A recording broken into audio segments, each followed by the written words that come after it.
We're back to this. Rising up, back on the street. So we're back to this. This is what we're doing now. Ladies and gentlemen, hello, welcome, good day, good evening. Good evening. It is a pleasure, as always, to introduce you all to another episode, another fantastic episode of the Back Yourself Podcast. We dropped a review for Magic Round last night. In 24 hours, we're back, ready to preview the week ahead. Chris is obviously wearing his Bulldog scarf. I might have to wear it. He's actually been sleeping with it around his neck. I might have to wear it every round now. I have had a few fans reach out to us. About what? The scarf? And I want to give Chris Crease a shout out. He reckons the pod's gone soft because we didn't give dogs enough of a demolition for how bad their performance was. But that's why I did start with the Eye of the Tiger, because it's coming. It's coming for that second game of the round. I want to say something about dogs. After lineups, I've seen everything. I want to say something. Dogs, like, just wait. Just wait. Watch the podcast. Like, I didn't want to kill you guys after one game because I seem to be very premature. But if you guys fuck it up this week, all hands are going to happen the week after because you guys are fucked, especially without the Origin players. Agreed, mate. Agreed. And speaking of Origin, we are getting closer to the big dance, and we're going to be pumping out a bit of Origin content, previewing what we think Mad should do with his team list, as well as Billy Slater, and then obviously reviewing to the teams and previewing the game. We could go for 4 hours because I think there's a lot. That's stating the fact that Billy Slater is going to get it wrong when they never get it wrong. So that's why I actually almost forgot to even mention the Queensland side because we know that they're going to pick the right team, and then we're probably going to give us a fucking another L next to our name. But that's for another round. You obviously are here for the round 12 preview, so we'll get started with the team that is wrapped around Chris's neck at the moment, and the Mighty Dragons. Shout out to the Zarefos brothers. We did give you a shout out last week, even though your team didn't play, but the anticipation, I'm sure, is consuming your heart because your team is back, and they are back with a bang, starting the round off on a Thursday night, which I don't think either of these teams have featured on Thursday so far this season. So a spread of 4.5 points. Bit questionable, I believe, after Dogs' performance last week. But Chris, the floor is yours. What do you think of this spread being 4.5 with your Mighty Dragons? Well, it was 4.5 last week as well for Dogs, -4. The magic number. The magic number, maybe. But that was because you always lose by 4 to Raiders, which is pretty funny. In terms of this game, look, a lot of this round will be depicted on what happened in Magic Round. Dogs were the first game, and unfortunately they were the team that lost. And the way they lost, obviously, clearly you guys said that we should have went harder on them. But I'm giving you guys a bit of respite with a questionable draw. And it gets even more questionable. I said it in the review of the whole season, one of our first episodes on this channel, was that Para maybe had the worst draw we'd ever seen with playing teams off a bye. And now they've just given it packaged and given it to Dogs. So they're playing Raiders off a bye, this week Dragons off a bye, and next week Knights off a bye, when, the schedule makers really need to look at this because it's really not fair for a particular team. Now, my preview of this is going to be similar to the preview of last week, is that Dogs thrive on effort, and when you play a team off a bye, the thing they're going to show is, even if they're the shittest team in the world, they're going to show some sort of heart. And Dragons, we've seen, do show a lot of heart.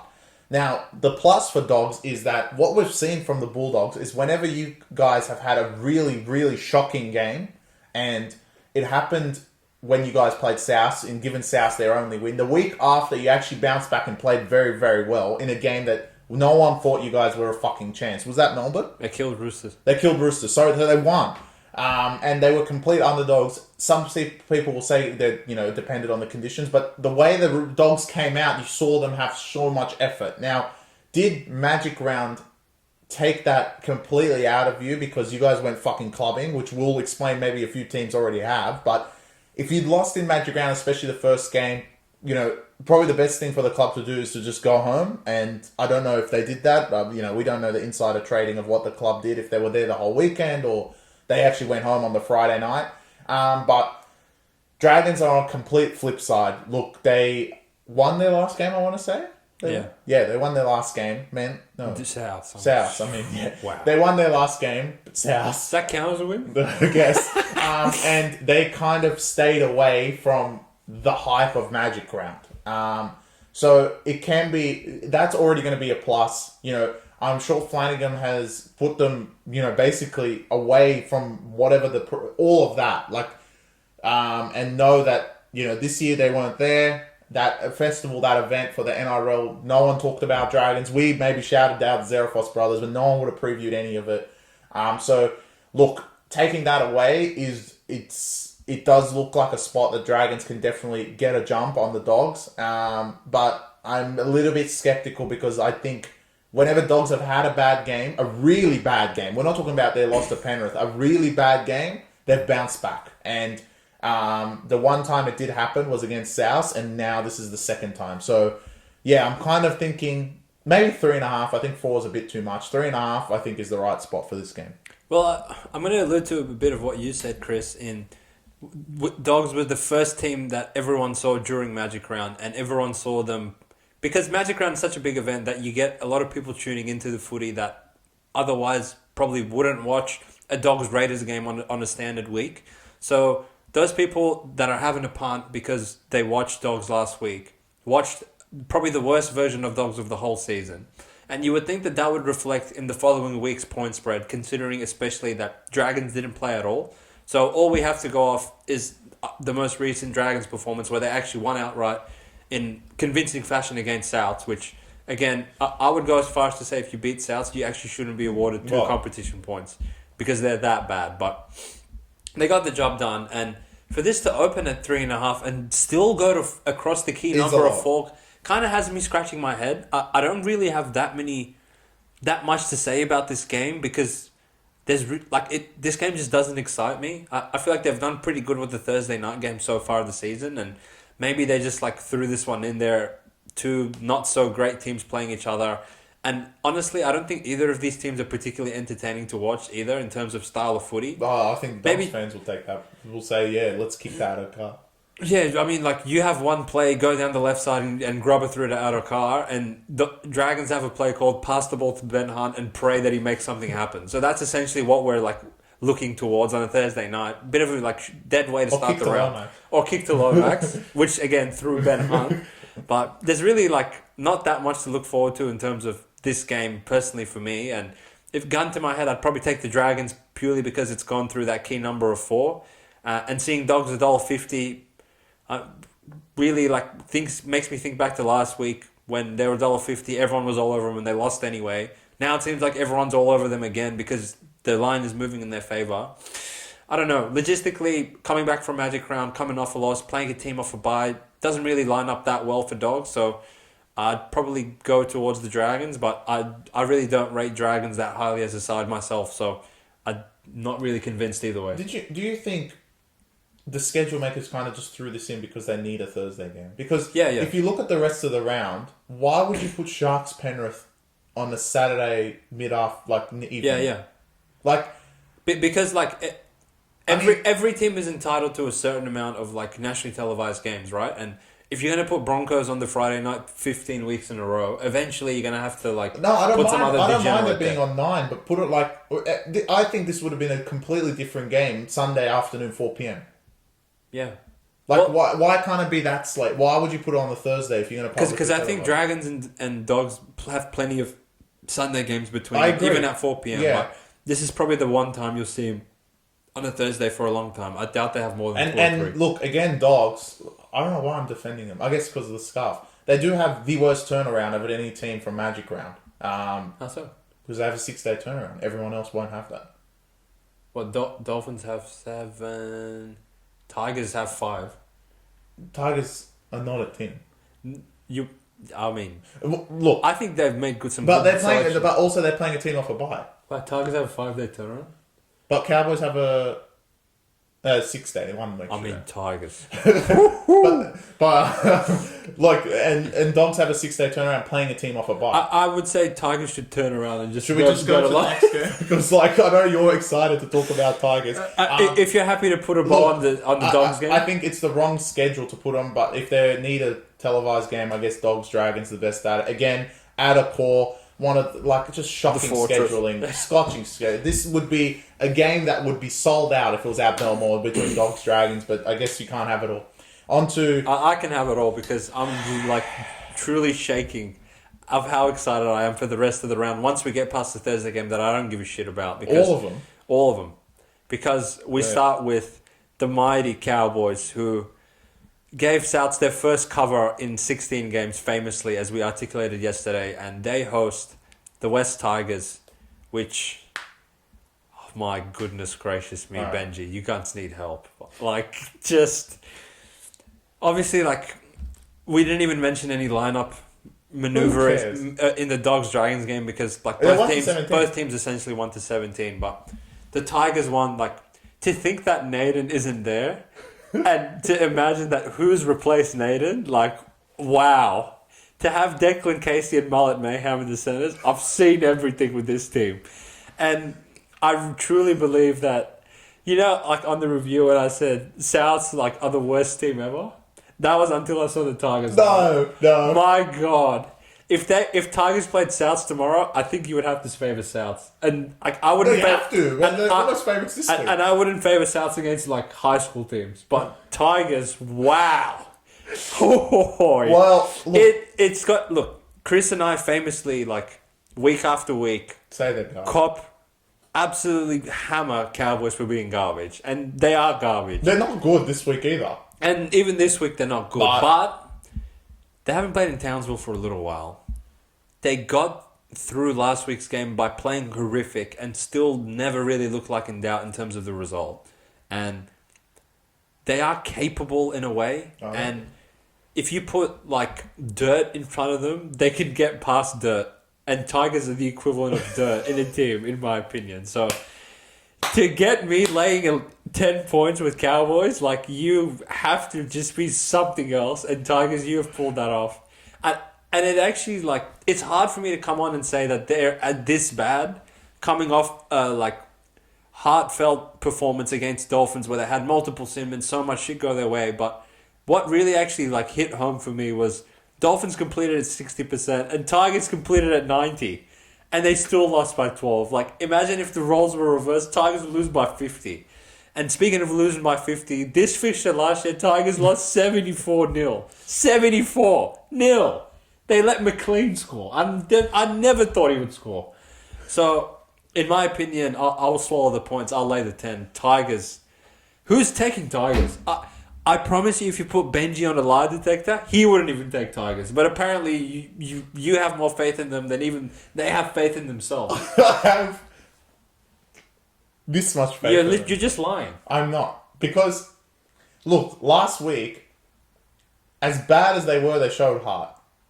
And Cowboys were as bad as Dolphins. Actually, take that back. They were worse than Dolphins. Because to let South even sniff that game, you have to be horrific.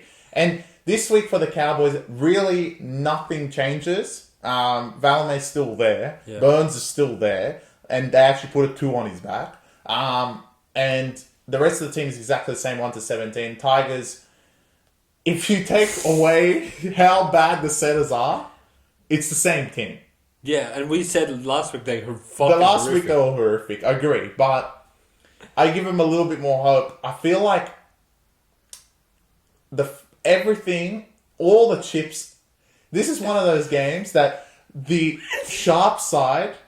You're actually going to like kill me, but fuck off. The sharp side is Cowboys. I'm not denying that. It's sharp, but it's also blunt. It is, yeah. Because Cowboys are incapable of beating these teams by this much points. Now, is this team worse than the Titans team a few weeks ago when they were 16.5 in the same spot? Yes. Do Tigers have like a little bit more heart than Titans that particular day? Probably not. So my kind of feel in these type of games, and I haven't actually said this the whole year, but usually this happens a couple times in the year, is that the stars have aligned for Cowboys to cover and every single one out there to put fucking every try score for Cowboys and them to win by like 50, right? Yeah. And I agree. It looks like that on paper, but I think there is slight chance. No, you don't. No, I do. I actually was sitting here going to say that they're going to get fucking annihilated, but now I've realized every star is aligned. There's like a straight line that everything's aligned for these cons. Cowboys, played South, who were not even a team, completed at the lowest, like 64% to give South a chance, got some bullshit no tries against them, and Tigers are off a 5-day turnaround from Queensland going up north to play Cowboys. Everything is aligned for Cowboys to go home, put the South game aside, complete at 90% and win the game by 70. Yeah. But they're not going to fucking do that, are they? Well, you're like... I can't argue with like fantasy arguments like that. Yeah, no. It's a fantasy. I agree, because the realistic look, all you people out there, and BackYourself Premium has already seen it. The sharp side, the sharpest possible side is Cowboys. Which is saying a lot. Don't fucking deny it. 12 points, 13, 14, it doesn't matter. Take it. But there is a slight part of me that I'm like, this is not like my highest stake game for the round. No way. Because I'm a bit scared. There's better ones. And obviously we'll get to those on Saturday night because I've seen it all now. Yeah, I know. Well, look, there's that one and there's a few others. Look, essentially what you're saying is, regardless of what Tigers run out there, there's still that part of your soul that's like, it's still laying 11 with Cowboys. Doesn't matter what you put in front of them. Well, look, if this was Raiders, hypothetically, I would lay the Raiders. Because I know they're going to show fight. Yeah. I know they're... Like, I feel like the thing with Cowboys is, if Tigers get like a little bit of hope, they're fucked. They'll never cover 40. I completely disagree with you. I actually am more inclined of laying 11 with Cowboys than Raiders. What if Cowboys give up a sin bin? Because if... No, this week. Oh, no, I'm talking about hypothetical. Yeah.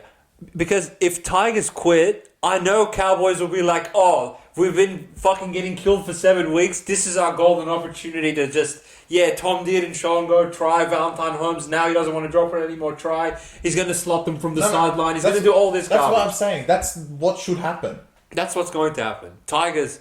Look, Chris and I, we're going to debut a new segment in the podcast, and this is specifically for the previews of the round, called the X team shouldn't show up this round. And I feel like Chris is leaning a different direction, obviously, with what he's just articulated, because he's scared of fucking Declan Casey and his little sister playing in the centres. But I'm saying Tigers just leave Queensland right now and just go back to Leichhardt and regroup, and hopefully like you get some players back, because you should not even show up to Townsville.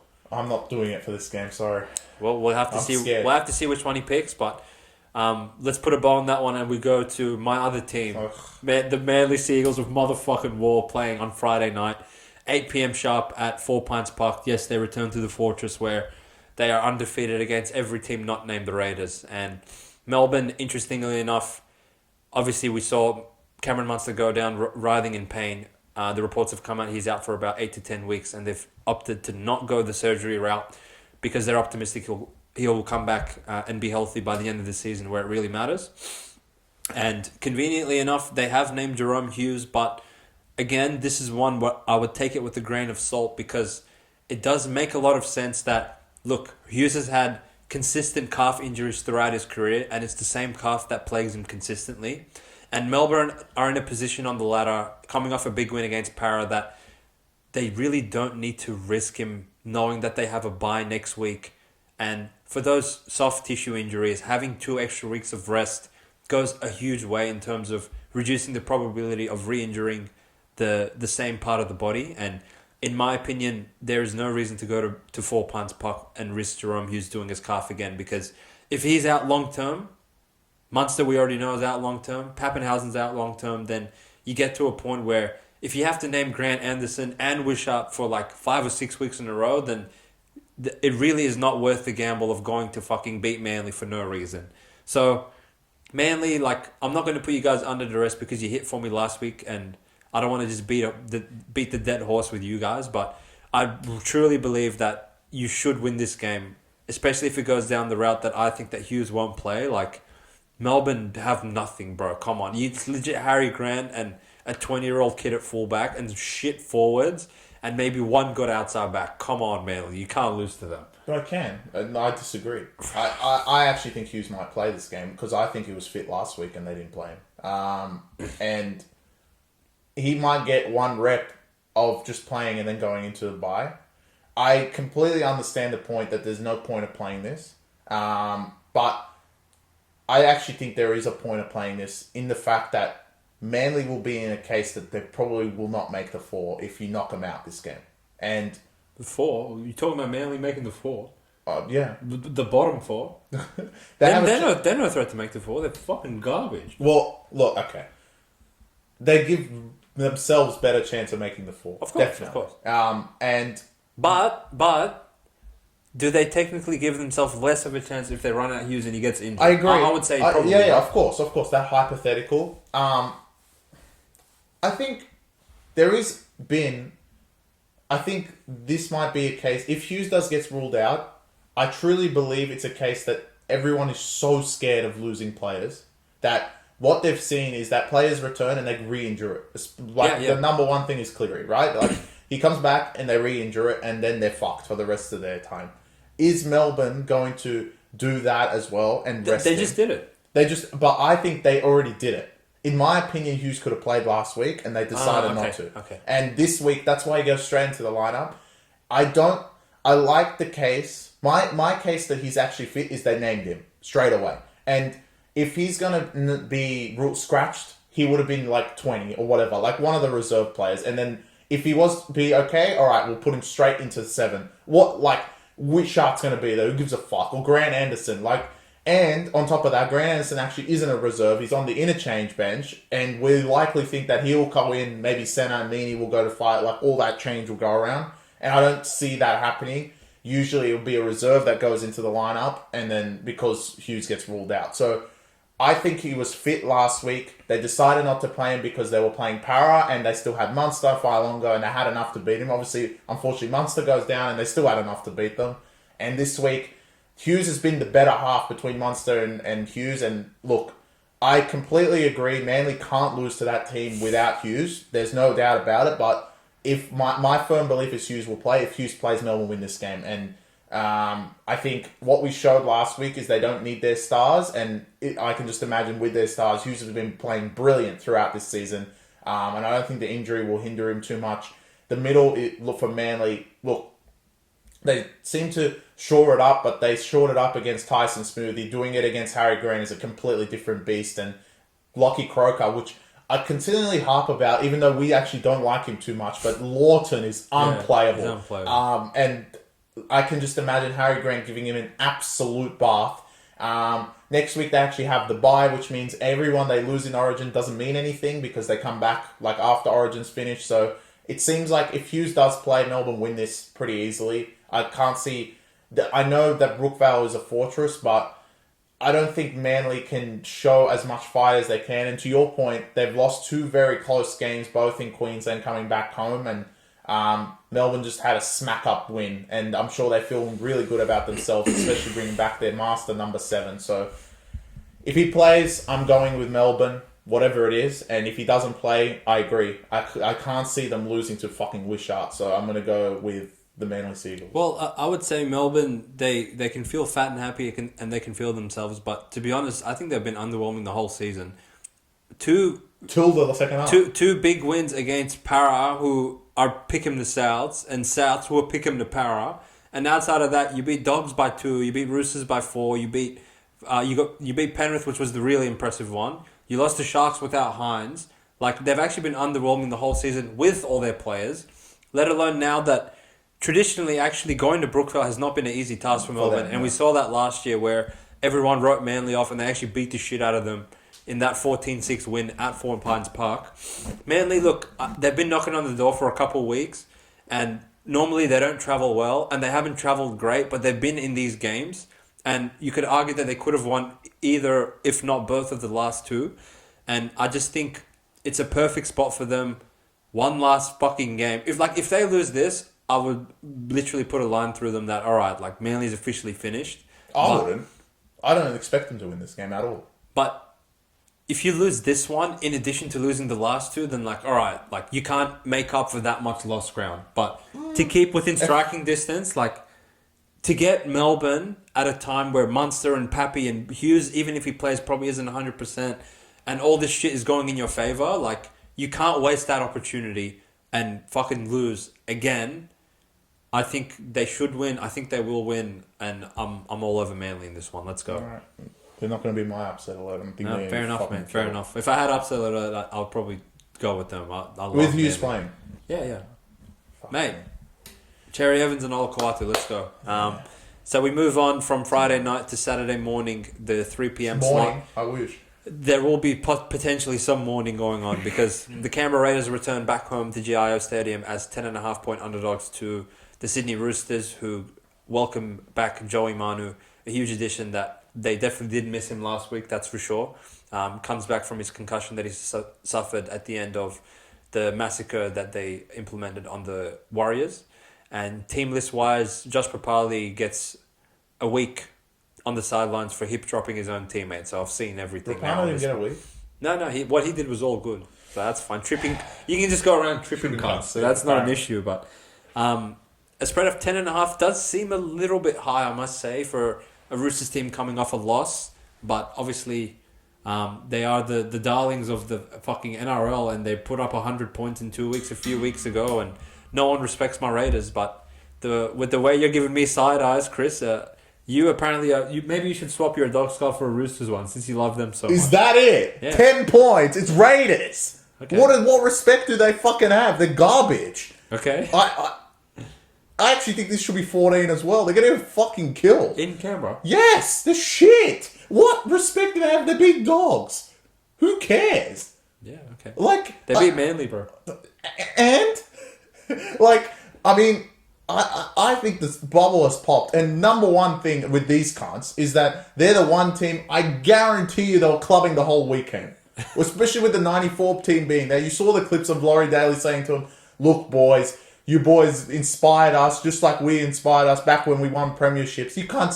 Listen, you're going to go home and shit the bed. I already know it. It's the worst case scenario for the Raiders. I think playing Roosters in an afternoon match is absolutely the worst thing you can put because they're such front runners and the way they play is just the worst thing as a team trying to defend them out. You need this game to go unders, and in that time slot, it pretty much can't. And with the return of Joey Manu, who's the best center in the competition, but apparently the spread doesn't fucking care about him coming back. You guys put it in fucking 10, but last week, every single one of you motherfuckers taken -4 against a 10 times better team than Cronulla Sharks. Just stupid. Yeah, Raiders, they were this close. There's one other team, but they were this close to being like, you can't should have just kept partying at Magic Round, as far as I'm concerned. They're going to go there and shit the bed. I'm sick of Weeks. I'm sick of Strange. Rapana, fuck off. You cunts are going to get fucking killed. That's it. So my opening little monologue for this game was actually just to say you love them. No, to get a reaction out of you because I don't believe in Raiders at all. The only thing I could say is Roosters have they literally proved Chris right last week. You were 1 week early to them, but part of your logic in giving them out as upset alert against Warriors that they are easily the stupidest team in the league, and it says a lot actually about Trent Robinson that he's touted as such an elite level coach, yet his team leads the NRL in sin bins, errors, penalties every single year. And it was back to the same bullshit last week with stupid sin bins and stupid errors and stupid penalties. I mean, the one specific sequence when Angus Crichton dropped it on first tackle on their 10-meter line, and then Jared flopped on the guy. The ref was like, I really don't want to blow a penalty, bro. Get off him. And then he's fucking doing MMA on the floor. Literally wake up. But that is probably the only argument I could make against laying 10 with Roosters in terms of they will give you a sniff at some point of the game through their own stupidity. But Raiders are the type of retards that actually won't take advantage of that because at some point your lack of talent has to catch up with you, and heart and effort only gets you so far in this sport, especially when you're playing the elite level teams. Can't start Emre. And you can't start Emre, definitely. So Raiders coming off back-to-back wins. We get it. A bit of random shit happened in the Dogs game, and Dogs were way below what we've been used to seeing out of them. And Manly, once they got up 20-0, just fell asleep. And if you're going to fall asleep on Raiders, they'll come back on you because they're just that pointless team that keeps trying. But I think back to when they played an actual good team the week before the Manly one, and Sharks literally beat them 44-0. And I promise you they could still be playing 3 weeks later and Raiders wouldn't have scored. Exactly. So if it's going to be more indicative of Roosters come and play like the elite team that they are, then I agree with you, Chris. Raiders, it's going to be long afternoon at GIO Stadium. Very long afternoon. If this was 7 7:30. If this was in the 8 p.m. slot and it was in the middle of winter and it was freezing, then maybe it could have been a different ball game. But if it's dry conditions and Roosters get a chance to throw the footy around, like this could be really bad. And Kiri's playing. You lied to me. He is playing? Yeah. So okay, he extends his career for one more game. We'll see if he cops another head knock or not. So. Yeah. The GOAT games begin. Raiders, I guess, like, you just miss out on the don't show up segment because we will get to Sunday eventually, I promise you. But it's before we get to Sunday, we do go to PointsBet Stadium, where the number one team in the competition at the moment, the Cronulla Sharks, boasting a record of 9-1, try and get the first team to double digits in the win column on the season, taking on the 3-time defending champions, the Penrith Panthers, coming off a horrific loss to the New Zealand Warriors last week, which... I'm still, I had to pinch myself when I woke up. Did they really lose to those bums? And yeah, they did lose to those bums. Team list-wise, Sorensen's in for Ghana. Who gives a fuck? They're still running out Alamori. I've seen it all. And Sharks are 1-17, just like every other week. So, Chris, I know you're wearing a Dogs scarf because you have beef with the Dogs players, but your original hatred and spite is for the Penrith Panthers. I severely doubt you're giving them out as upset alert, but... You could shock me here, mate. What do you think? I feel like I'm this close to getting stabbed in the back again, and I really don't want these cunts to win. But knowing in my heart of hearts, I know what they're gonna do, and Sharks just have to be ready. And honestly, it will severely hurt me in the middle of Saturday afternoon if these cunts go there and win. Sharks, please. If I had under duress, it would be on Cronulla. Because if Cronulla win this game, I can scream at Penrith as much as I want. Stop starting Alamoti. But last week may have been an enigma, an outlier, like you mentioned in the review, and they might go there and win. And when the chips are down on Penrith, they're really annoying to play. Just like when they played Roosters, had nothing and they beat the fuck out of them, which hurt me dearly. Yeah. It might happen again. So look, in my heart of hearts, obviously, the Penrith lineup is fucking horrific. And the Cronulla lineup is all class. I mean, we've seen weeks and weeks of this lineup, and they keep playing the same people. And they've been all... You cannot name a bad player on Cronulla at the moment. They're absolutely playing incredible. I mean, some of the Origin teams I've heard has been naming multiple Cronulla players. I get it, but relax, all right? They're not that great. Yeah, I mean, McInnes and Brayley, pump the brakes. But I agree, the whole Sharks team, it's very hard to find one player. Obviously, Hines leads the show, he's the star, but honestly, the whole team has been playing so together and so well. This should not be 3.5, at all. Cronulla deserve -6 against these teams.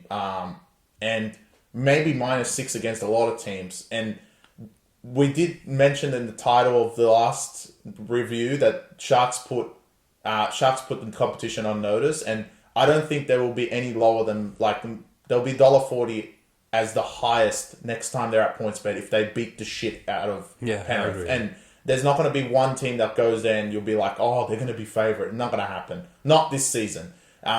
Maybe without Hines, something like that. But even then, they'll still be favourite at least. So, look, I don't want to get stabbed in the back by these stupid Panthers that don't piss off. And I know that they're literally they're waiting to fucking beat Sharks, and everything from last week goes out the window because who cares they lost to Warriors? They beat the shit out of the team coming first and absolutely flying. But I just can't see it. I think logically, I cannot see at all Penrith winning this game, but the emotional side of me is just getting to my head. I'm like, fuck this, bro. If these cunts win, I'll break something. Well, luckily, I'm not as emotional as you, and I'm not that invested in these teams, and I can just give you the spiel of how this game is going to go. And I know what you're going to say. You're looking at the logical stuff. I'm not scared of Penrith. There you go. I'm not scared of him either, but I know it's coming. Look, I feel like this podcast has taken a bit of a direction where we talk about the games and the players a little bit more than the punting aspect of things, but there is a punting theory called winning streak theory that when a team is riding high and they're killing everyone and they're on top of the world, you don't want to get in front of them until they get that first loss. Because once they get that first loss, it's such a letdown spot that it's hard to back up next week, the week after and the week after and keep the winning ways coming. But when you're on cloud 9 like the Sharks are right now, they have every bit of motivation. They're loving life. They're loving getting on the field and playing for each other.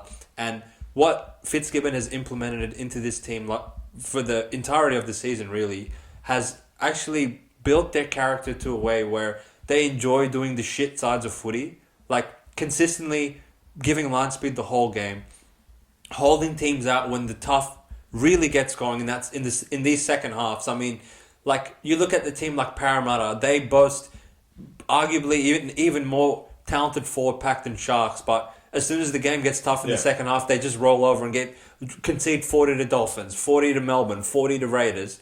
And Sharks are going week after week after week, as Chris loves mentioning, conceding 0 points, 4 points, 6 points to elite caliber teams. And what Penrith has shown us without Cleary, and they do seem like they're in a bit of a rut of form, is points don't really come easy to them at all. Outside of playing Souths, which anyone can score on Souths, we know that, they're really not like assaulting your try line with magical plays. If anything, they just score off horse shit, offloads where the ball bounces into their lap, or kicks where the other team will drop it and Penrith will score that way. They're not like consistently breaking down teams through structure, and that gives me even more confidence that they have no chance of breaking down the Sharks team with structure at all. They're not going to break it with structure, just horsewing. No, don't worry about horsewing. And the fact that Cronulla have one more opportunity to make it 3 in a row of beating Melbourne, Roosters and Penrith. The first two wasn't even at home, and now they return back to the fortress, the heartland. I would not touch Penrith with a 10 pole on this one. Sharks are going to beat their ass and they're going to go to 10-1, and I'm confident. We might need a new microphone. If these cunts win, I'll break something. Nah, it's alright, mate. I'll give you a cuddle, but you got nothing to worry about. Because I truly think they'll win, and they'll lose a week after. No. Now you're just thinking emotionally, mate. No, I'm not. Because they're going to lose to Para. When bitches return and Hines won't play. Well, we take this potty 1 week at a time, but I really don't see why Penrith would go and win this week. Outside of the heart of a champion. Because it's Penrith. The heart of a champion theory, but you can only be champions for so long, and the shit that wasn't going wrong for them in these previous seasons is starting to now, and with a few of their better players on the outer of the club, it doesn't seem like they're fighting with that same desire and fight that they were in the previous seasons. Like, the Penrith of old would never fucking lose to Warriors. I don't give a shit how much possession they don't have and how many fucking sin bins they get. They would maybe not cover in the end, or they would be down and pull it out of the fire right at the end of the game. But if they're going to play like that and go to PointsBet, and you're going to be 2.5, that implies... You know what that implies? Think about it. Penrith will be favourite. That on a neutral without Cleary, these teams will be pick'em. Yeah, I know. Are you joking me? Insane. Who the fuck would take Penrith in a pick'em situation against this Sharks team? It makes no sense. It doesn't make sense. Sometimes the square side is actually the sharp side, and the square side, you're getting the better team. Right now, Sharks are a much better team than this Penrith team, with all the momentum, all the reason to go and fire up, and you're getting them at home at -2. Sharks are like $1.70 head to head. Give me that. I'm taking it all. I'm taking it to the bank, baby. I'm shaking. I know you're shaking, but I'm shaking as well at the next game because I can't wait for this. This is the pit. I mean, we name dropped Circus multiple weeks in a row. This is the peak. This is the grand finale. This is the series ender. Because the South Sydney Rabbitohs are taking on the Parramatta Eels. Yes, the team running 17th is playing the team running 14th. And I actually don't know what to say. Because even the bookies don't know what to say. And they've just said, fuck it. Just $1.90 both of them. Go do your best. Actually, I do know what to say. That you can't be picking the Souths. No, I don't care what happens. Because Souths... I don't know if people just aren't watching the games. Maybe they just log onto the NRL app and check the scores and see, Souths only lost by 6. They're not that bad. They are. They're awful. They're atrocious. And Hornsby actually finally woke up and listened to what I said 5 weeks ago was, get Footy Dean out of there, which now, Dean's out of there. Dion was in there, and he was in back-to-back Word FC because he was just I can't put him again. Absolutely horrific player. And Hornsby woke up and realised that, all right, I need to pull the trigger and put Wyden and Walker in the halves together. And he's finally done that, but he's done it at a price because... when I scrolled and I saw Milne and Cheekham in the centres, that South should just play Tigers and they could have a battle, a face-off. A face-off of the ages of who could name the worst centres I've ever seen in my life, because to name those two, and in addition to having the worst forward pack in the league, they add Jacob Holtz back in a starting caliber role, which I just can't even look at South. And I know a lot of people I've spoken to throughout the week are actually leaning in South's direction, and I get it because seeing what we saw from Para in that second half and multiple weeks in a row, you would have the inclination to think Para have just quit, but Souths, I mean, they tried and they were just absolutely just sickening to watch. And because of that, and because of the events of the last few days, I am going for 10 in a row and under duress, and I'm putting the Parramatta Eels under duress. Look, not only am I putting you under duress, the club's put you under duress. The board and the administration have come out and claimed that this is a premiership caliber roster. And really, when you look at it top to bottom, besides the injuries to the key players, it is a premiership caliber roster. You should not be 15th and running on the ladder at the moment. And even though maybe we don't expect you to win these games, there's no excuse to lose them all by double digits. And it's like the NRL gods were on your side, because the week that Brad Arthur goes, you get the easiest possible. Well, you didn't get Tigers, but that's all right. You got Souths, which is close enough. And for the world to put all of a sudden love Souths enough to put them in a pick-em situation really keeps me up at night as to like what I'm seeing, because Para do have a definitive advantage in the middle of the field, and their forwards will get all over on top of the South's forwards in this game, because it doesn't take much for them to have three people lying in the rock, refusing to get up 2 minutes into the second half. Last week, I've seen everything. So, under duress, Para, I'm putting you under duress. I'm doing it with confidence. I'm doing it with arrogance even. You are going to win this game. You're going to hand Souths another L, and you're going to steer your season into a better situation after this round, because BA will be gone. Trent Barrett, while he is a pitiful coach, he doesn't need to do that much coaching this week. The game plan's simple. Run hard, tackle hard, and Souths will tap out probably by the 30-minute mark. And that's all I have to say. All right, well, good luck. Thank you, my friend. Double digits and under duress. I'm really hoping Parrot don't fuck me over this week. There's no analysis on this game in terms of who's lined up, because they're both woeful. They've shown last week. The Parramatta named team is much better than South. If anyone wants to challenge me on that, come fight me, because it is. I want a formal announcement for the public. You guys are honestly like cancer to my head at the moment. From last week Sharks being +4 to now South closing in on being favourite in a game. I understand BA went, and it completely makes sense to me. And look, I don't recommend watching NRL 360 because they talk a lot of bogus, but they did have an interview with Brad Arthur, which was fairly interesting for on the day, his 50th birthday, and to have an interview with NRL 360 after being fired. They had all these good saying. He was saying the players all reached out to him, all gave him calls, see how he's doing. Gutherson was one of the first players to go.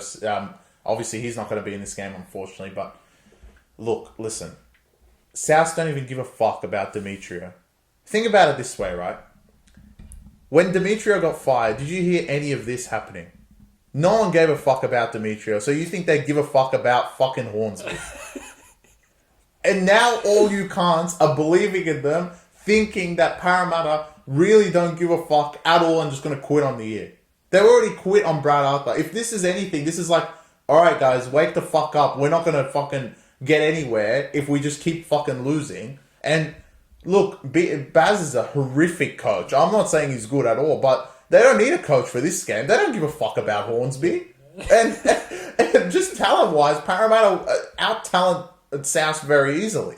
And especially in the forwards, named-wise, if you just look at the names of Parramatta, you're like, he's an Origin player, he's an Origin player, he's an Origin player. And you're like, who the fuck are these have? Kepi, who's sleeping in the rock every 2 seconds. I mean, this should be at least -3.5 for Parramatta. I mean, I understand all the turmoil happening at Parramatta and everything that happened with BA, 11 years at the club, but look, Souths have shown absolutely nothing. They were lucky to cover that last game, and it seems like no one gives a fuck about how bad Souths are. Everyone gives a fuck, BA left, let's take Souths.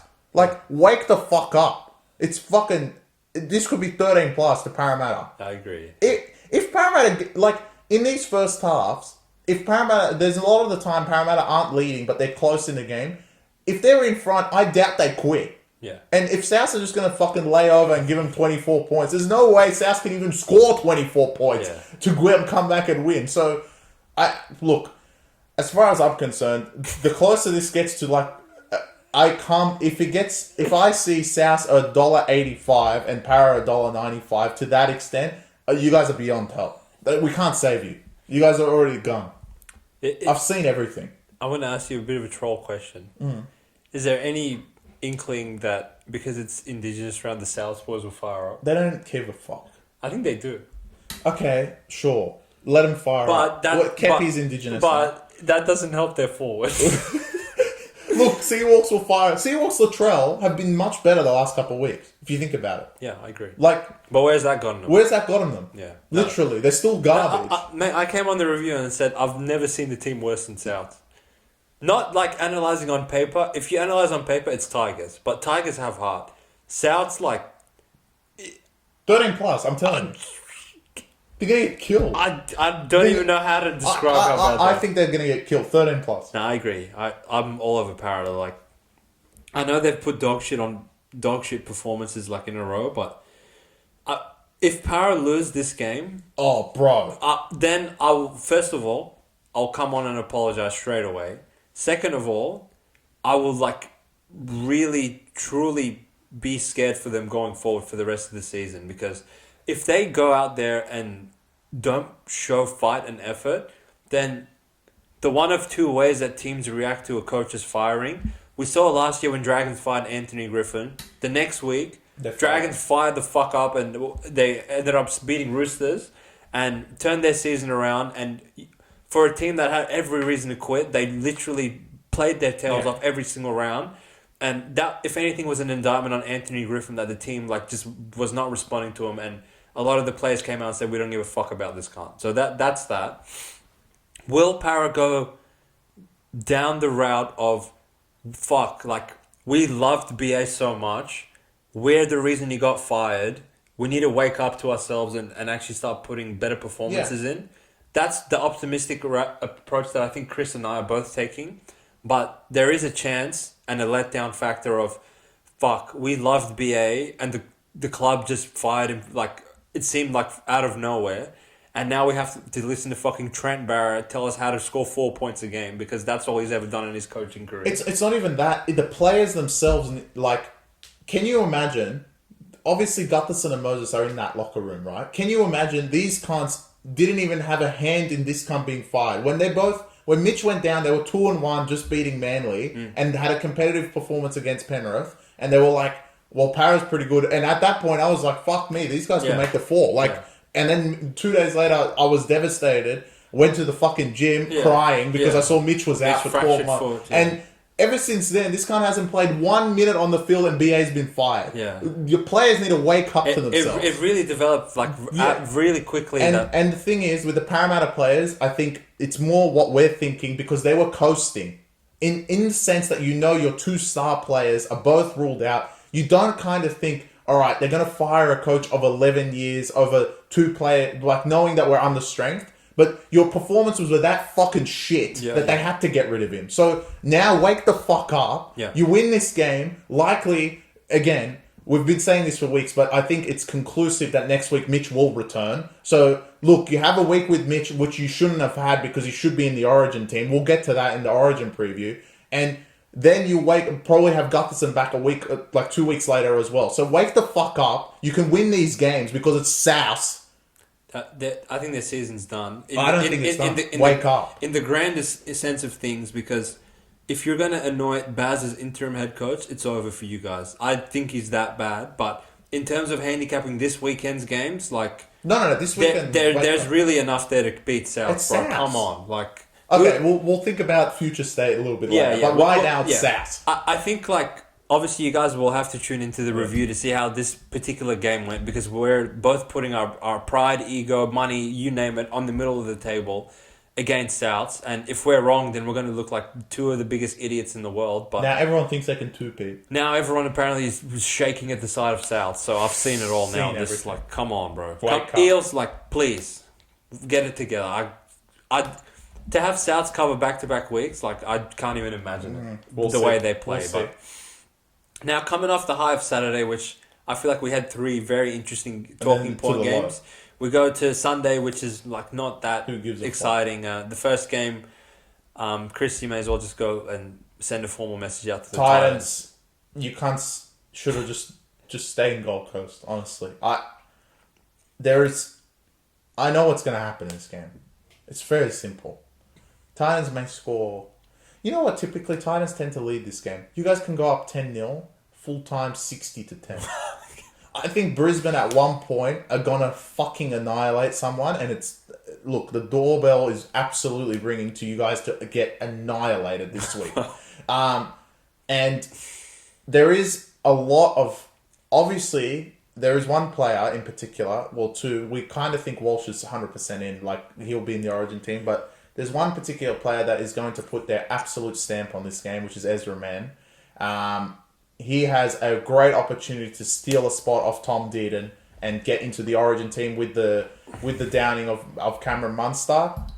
So, look, as far as I'm concerned, the Titans have been living off effort, and again, they showed effort last week, but there is one part of their game that clinked out, was that second half. That was like old Titans. And I know no one wants to admit it because they ended up covering, but they didn't score a point in the second half against Knights. We obviously, the Brian Keller try, we discussed in the review, it should have been a try, but technically they scored 0.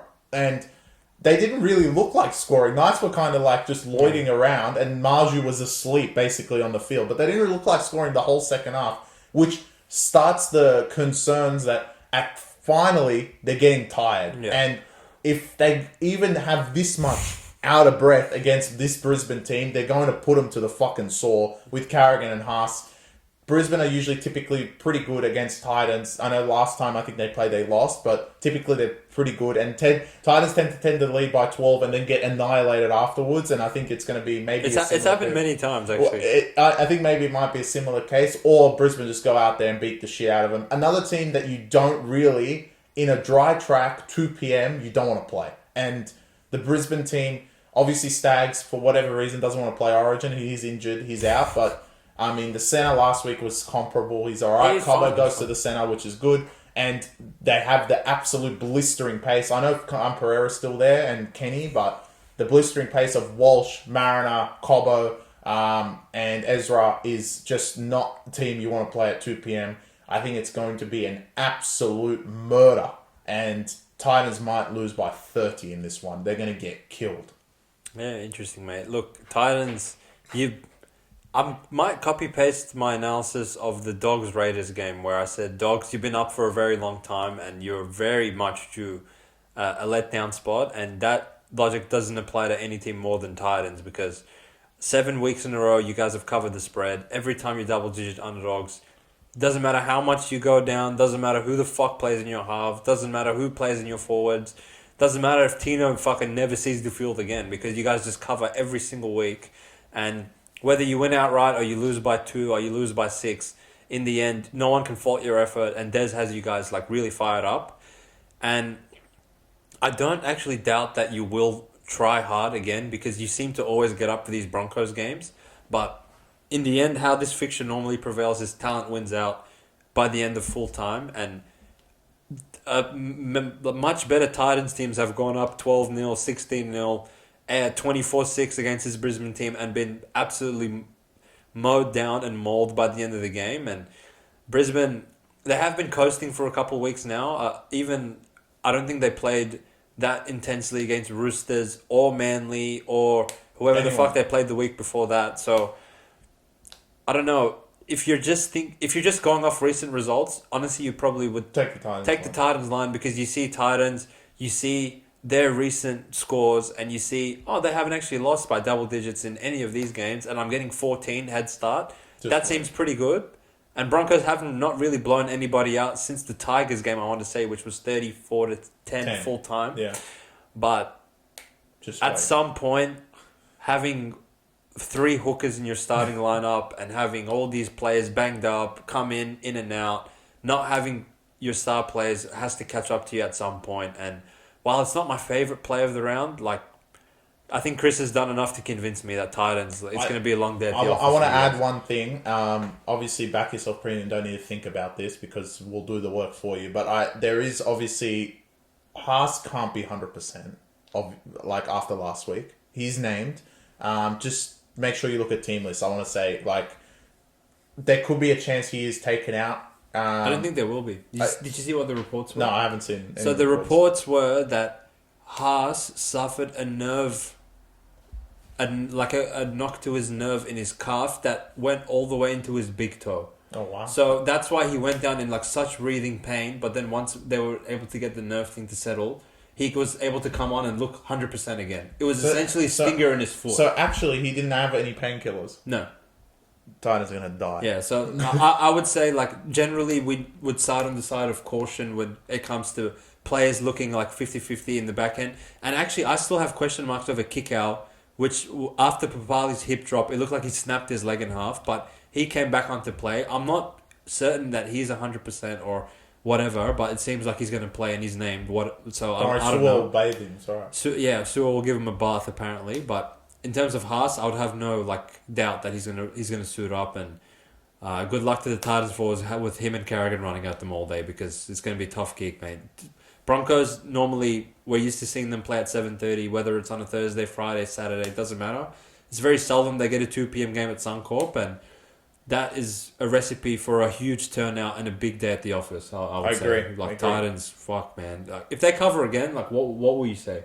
I've seen it all. Warriors play the Dolphins. Who are you screaming at as if anyone gives a shit about this game? I don't know. At this point, like, all the good games are done. But this is Pick'em. You got to fire up for it. The Pick'em ones are always interesting, aren't they? Because the bookies think that Dolphins are that bad. This is a 50-50 prospect, and even Warriors with no players are touted to have a good chance of winning this one. I have no doubt that a lot of that is off the back of their impressive win last outing against Penrith. But again, as I reiterated in the review, a lot of moments in that game went their way, and it's actually, I would argue, it's hard to lose a game that you have 60% of possession in and the other team has a sin bin, so many errors, so many penalties, but they even managed to almost fuck that up, and now people have enough respect for them as a club and as an outfit and as the vaunted fortress of Mount Smart Stadium, where Warriors have not covered any of the last 7 times they've played there.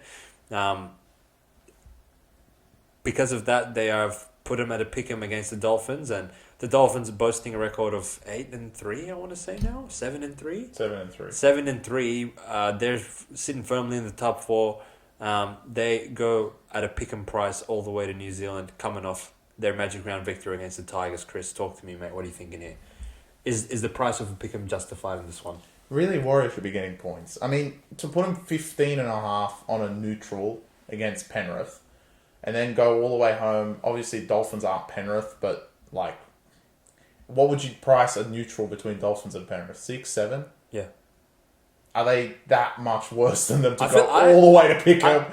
I feel like this is implying that the bookies would put Penrith like 8 or 10 on the neutral against Dolphins, which seems like, it seems a lot for a team 7-3, and they've definitely showed a heart. Like, to cover 8-10, really, if you just show effort, you're kind of already in that game. Yeah. Especially against Penrith, who can't really score at all. Yeah.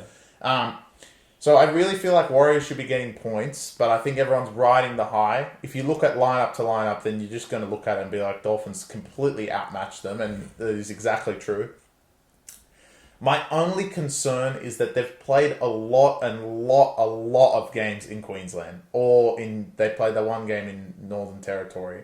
Haven't really come down south. And there is a few teams in the league, Manly comes to mind, that they play very good at home, but on the road, it's a completely different team.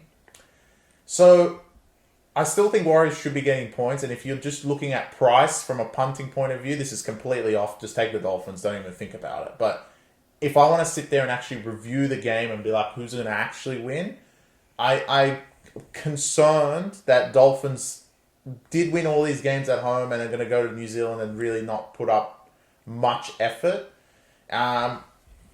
There is also the fact that, look, the Wayne news comes out this week. I know that Wayne Bennett was always looking for a way out. Wasn't going to stay at the Dolphins. That was the plan. But it does hit home when you know at the end of this season, this is over. And what he's built in the club has been nothing than sensational. With all these players that no one thought that were that great, they've come and absolutely been brilliant. Osaka basically was like so bad for Brisbane, and now he's so good. He won the highest tries and most points in one season in their first year. So, look, it would hit home pretty soon for the Dolphins that they're gonna lose their superstar coach. You could say it that way, and fuck yeah. And going into Origin, they will lose their Origin stars as well. But if you look at purely at price, I think Dolphins is just completely the right side. I can't see New Zealand showing that effort again. Last week was a huge win for them, and you would expect them to keep going. But I think just talent avoid will get to them at the end of the day. And Warriors do have a bit of upside. They probably have their stars the closest back out of all of things. Yeah, definitely. Because Sean Johnson is probably 1 or 2 weeks away. So is Tohu Harris, and so is Tuivasa Sheck. So winning that Penrith game kind of keeps you in the mix no matter what. So look, the Dolphins game will be a nice pretty bow for when they do come back, because they've won 2 games when these fuckwits couldn't win one. But I think the one game might be enough just to keep them in the hunt, especially with players coming back and they don't have that Origin period problem. So look, I think on paper you just say Dolphins. Someone texted me. But wake up. We've got a podcast to run here. But I think overall the right side is definitely Dolphins. Okay, interesting. When I look at this on face value and I see Pick'em automatically through years and years and years of punting on the footy, I know Dolphins is the right side and I lean that way, but I don't know. Yes, their record is great and yes, they have been playing fantastic, but Warriors suck. Look, I pride myself on being the analytical type of guy, and Chris's emotional take on the Sharks-Panthers game kind of is getting to me in this one, because we've faded Dolphins like idiots so many weeks in a row, and I don't want to take them the one game that they go and prove to the world that they're not 8-3 good of a team to be entrenched in the top 4 to a point where they're a shoo-in for the 8. I don't know. I probably will just say fuck all of that weird rationale and thinking, and I will take them, because on paper, comparing the two teams together, it's not even a debate. And I don't think you can get away with naming Chanzi and Tamari Martin and Tool Picky, and now it's not even Wade Egan, which to elaborate on lineups, Wade Egan's ruled out, which is at this point you could argue outside of Fanua Blake, he's their best player. Yeah, because you take the Warriors team and you take out RTS, Sean Johnson, Wade Egan, Tohu Harris, Nia Kure, Capewell. Was he playing? No, Capewell's out as well.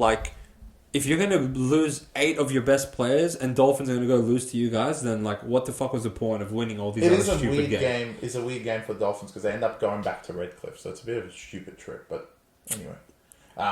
Fire up for Wayne, boys. Come on. Fire up for Wayne, I guess. Okay. I think there's only one segment left. We talked a lot of bullshit this episode, but one thing we didn't hear was sound the alarm, so talk to us. I was getting some garbage off this. Sound the fucking alarm! Dragons of War, plus 4.5. Look, the Dogs season will end on Thursday night when they lose to the fucking Dragons. Dragons will be promoted to 6-5. And all of a sudden, your little Dogs fans out there are going to be 4-7, crying their eyes out that they've lost all their Origin players. The Dragons are off a bye, and I understand the Dogs draw has been absolutely horrific. But you guys said it last year when I used to say it about Parramatta. It's just the draw. This is all random. Well, it's just random. And if you guys lose to Dragons off a bye, which I'm sure they're going to show effort with Flanagan, then as far as I'm concerned, you guys are going to lose this game as well, just like you lost to the Raiders team. And you could argue even the Dragons team has a little bit more talent than the Canberra Raiders. So good luck. I'm taking the Dragons straight up to win this game. Good luck, Dogs. Don't lose, because when I come on this podcast, it's not going to be, oh, it's okay, you win next week. I'm going to fucking flame you cunts. Fuck you. Speaking of emotion, there was a lot in that take, and there's no better way to end this podcast by a fuck you to all the Dogs fans out there. So, Dogs fans, don't lose. No, Dogs fans, make sure, win, lose, or draw, you catch the review, because either you will be grinning or Chris will be grinning at you guys. The scarf said, look, don't lose. Yeah. You should win. You're making the 8, right? Win. All right. Sounds good. Anyway, appreciate the love and support if you're hanging around this far, and appreciate you listening to Chris's upset alert where he poured his emotional, put his heart on his sleeve and yelled at the Dogs fans. So maybe we'll be putting on Who Let the Dogs Out to start the review, or maybe they've already lost. I'll be playing Eye of the Tiger, which that means I've officially retired from the punt. All right. Peace, guys. Have a good one.